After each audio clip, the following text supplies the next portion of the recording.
Symbolism plays a very important role in human life. The language we use consists of symbols. We use gestures to communicate. We say, come, go, sit, stand. We say namaste. Sometimes even we say enough, not more. So symbols are very important for communication. They communicate meaning to others. Our Prime Minister, Mr. Narendra Modi, is an expert in using symbols. In 2014, when he became the Prime Minister of India for his first term, he went to the Parliament for the first time and put his head on the threshold of the Parliament in the same manner as we generally do when we go to a temple. This was a symbolic way of his saying that the Parliament is the temple of democracy. In 2014, when Mr. Modi went to the USA for the first time as India's Prime Minister, the huge mega show at Madison Square became a symbolic entry with a bang into a country which had denied visa to Mr. Modi. However, the change from Madison Square to Houston has been a huge change. The President of the United States traveled to Houston to share the stage with the Indian Prime Minister. And what was also noticeable was the body language of confidence and equality of the Indian Prime Minister, which has not been seen to that extent among his predecessors. At Houston, when the Prime Minister entered the stage, there was a big lineup of VIPs. But he did not look at them. He looked towards the audience. Then he made a bow in 3 directions to cover the entire audience.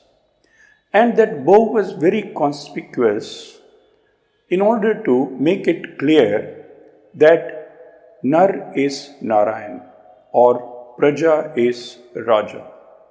But there was another symbolic meaning that he was trying to communicate. That is, he wanted to tell the Indian Americans that even though now you are living in a different country, but I, as the Prime Minister of the country, still consider you to be a part of us.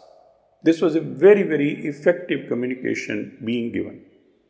When Mr. Modi talked of some problems and anomalies which have been removed from the country, he used a very interesting word, farewell. जरूरतमंद नागरिकों के लिए welfare scheme चलाने के साथ साथ नए भारत के निर्माण के लिए कुछ चीजों का फेयरवेल भी दिया जा रहा है.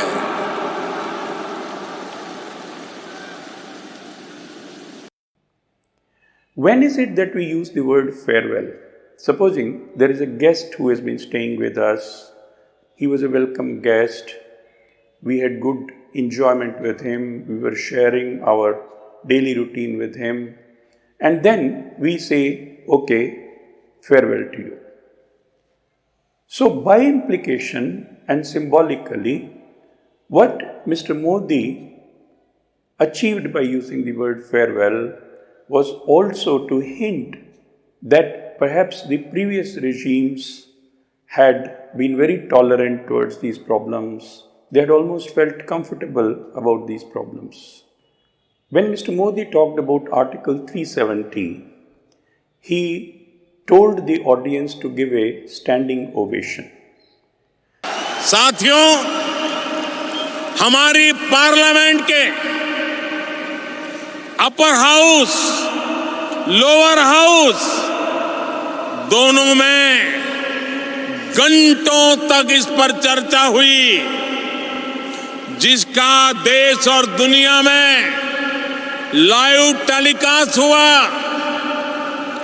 भारत में हमारी पार्टी के पास अपर हाउस यानी राज्यसभा में बहुमत नहीं है।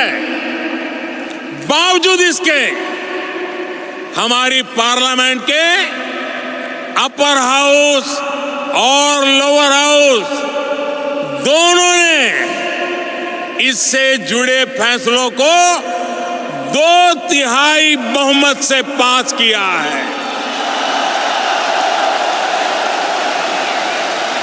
मैं आप सबसे आग्रह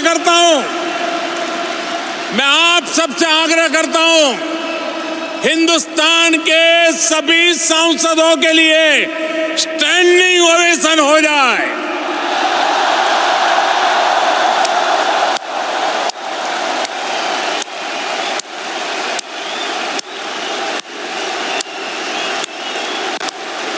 This was not just a celebration of Indian democracy. It was much more. It had a much deeper symbolic meaning. What was that meaning? It communicated to the world community that the decision to abrogate Article 370 was not just the decision of a political party or of a particular government. It was a decision taken democratically by the parliament of the country. Therefore, it was a decision of a sovereign nation. This has a great implicit meaning. The meaning is, this is our national decision, and therefore, if you question this decision or if you even think that we will reverse it, then you are humiliating our sovereignty, you are challenging our sovereignty. So, by talking of the parliament, by mentioning that the Rajya Sabha, in which the ruling party does not have majority, also supported it with 2/3 majority, and by asking for a standing ovation, the Prime Minister presented this decision as the decision of a sovereign nation taken by the highest legislative body of the country. Very meaningful. Symbolism is perhaps a style of our Prime Minister's thinking. He thinks in terms of big arches, big symbols. And therefore, when he talked in the Houston meeting about terrorism and joined America and India as the two victims of the same terrorism which had arisen in Pakistan, which had its roots in Pakistan, this was a very important and very effective symbolic way of making United States a co-partner in exterminating terrorism from the world. Symbolism is so much central to Mr. Modi's thinking that most of his schemes and most of the movements that he starts are also given in terms of symbols. I would even say that Mr. Modi is deeply influenced by the psychologist Carl Jung's ideas. He tries to drive symbols into the mind which go into our subconscious, which become a part of our subconscious thinking and therefore affect our behavior very, very deeply. Thanks for watching.